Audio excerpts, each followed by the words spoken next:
On the outskirts of Mvèze village, where the morning fog usually spread over the ground like a silver blanket, something strange happened.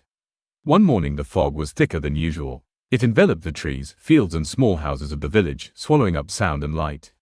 "It's just the weather," said old Nabili, but there was more worry than certainty in her voice. The air that day was damp, full of the smell of wet earth and fresh grass. But behind that familiar scent was something new, sweet, almost suffocating.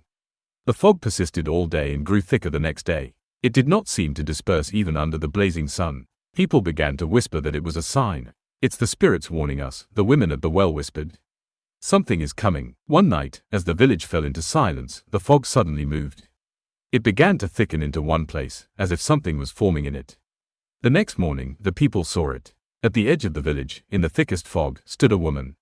Her silhouette was thin, and her movements were soft and graceful, like a shadow. Her clothes were light-colored, but they seemed to be made of fog as well. "Who is she?" asked the children hiding behind their mothers. The woman was silent, but when a brave man named Jiro approached her, she spoke. "I can help you." Her voice was low but soft, like the rustling of grass in the wind. "You are suffering from back pain. I can relieve you of it." Jiro, surprised by her words, nodded. She held out her hand to him, and her fingers were as cold as the morning mist. After a moment, his pain was truly gone. "Thank you," he said, but the woman only smiled and disappeared, vanishing into the white haze. Rumors of the mysterious woman quickly spread through the village. The next day a mother came to her with a sick child. The baby was suffering from a fever and his breathing was labored. "I can help," said the woman, touching the child's forehead. In a moment the fever disappeared. The mother cried with joy, but the woman only shook her head.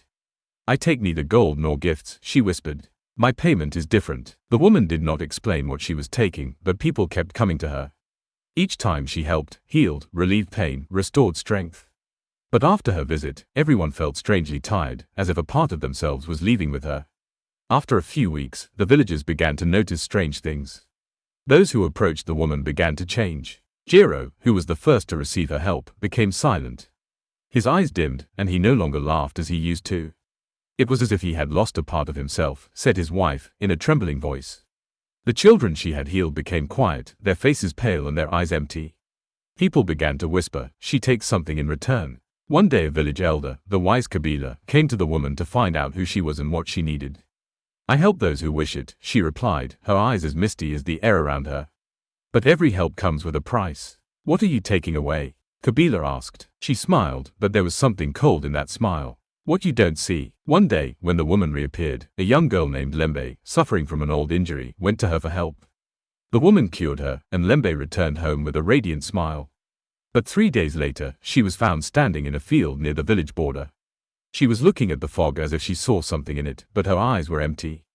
"Lembe," her mother shouted, but the girl didn't answer. The villagers began to realize that the woman in the mist was taking more than just pain. "She is stealing our souls," whispered old Nabili. The villagers decided to get rid of the woman. They gathered at dawn, when the fog was thick, and made their way to the place where she usually appeared. Kabila, holding an ancient amulet that had been passed down in his family, stood in front. "We don't want your help anymore," he shouted, his voice echoing across the field. The mist stirred, and a woman appeared. Her face was pale and her eyes as dark as a moonless night. "You cannot drive me away," she said, her voice louder than before. "I am part of this place." But Kabila threw the amulet to the ground and began reciting the spells passed down to him from his ancestors. The mist began to dissipate and the woman screamed. Her figure began to dissolve, turning into smoke that the wind carried away. When the fog finally disappeared, the village was once again filled with sounds. People took to the streets, embracing each other, but many never returned to normal. "She left her mark," Kabila said, looking out over the old field. "We must remember that sometimes help can be more dangerous than trouble." The villagers of Mvèze had hoped that the woman's expulsion from the mist would put an end to their troubles. But her presence seemed to remain in every corner of the village. Even after the fog had cleared, the air seemed strangely dense, as if an invisible haze still enveloped the village. At night, the wind rustling in the grass brought whispers. They were quiet, almost inaudible, but their rhythm resembled a woman's voice. The villagers were afraid to leave their houses after sunset. "She will come back," said old Nabili, sitting by the fire and wrapping herself in a thick shawl. "Spirits don't just go away." A few weeks passed, and strange things began to happen in the village. The first to disappear was Jiro. His wife woke up in the morning to find his bed empty. The clothes he always left next to the bed were left untouched and the door was locked from the inside. "He's gone into the mist," Nabili whispered when she heard what had happened. 3 days later, another man disappeared, and then another. Each time it happened at night. At dawn they would find faint footprints at the well or at the edge of the village, heading off in a direction where the fog had been particularly thick before. "They are following her," Nabili said one day, her voice trembling. "Her voice is calling to them." The village plunged into fear. People began to blame each other, trying to find a reason why the woman had chosen their village. "It was you who brought her here," shouted at Kabila, blaming him for failing to drive her out completely. Kabila, normally calm and confident, looked haggard. His eyes darkened and his shoulders hunched. "I've done all I can," he said quietly. "But its power is greater than we thought." Some began offering sacrifices to the spirits, hoping to appease the woman. They left food, jewelry, even animals at the village border, but nothing worked. One night, the fog returned. It was thicker than ever, its dense clouds enveloping the village, drowning out even the sound of footsteps. People closed their doors and windows, hiding in their homes. But the woman's voice echoed through the village. It was quiet but commanding. "You banished me, but I am still here," she whispered. "My payment has not yet been taken." The houses seemed to tremble under her voice. The light of the torches grew dim and the lights quickly went out, leaving the inhabitants in complete darkness. At this point, Kabila realized there was no other option. Gathering everyone in his hut, Kabila recounted what he had learned from the old legends. "She is bound to this place," he began, looking at the frightened faces. "To free us, she must get what she seeks." "And what is that?" one of the men asked. Kabila slowly raised his eyes, "The soul of one who is willing to give it willingly."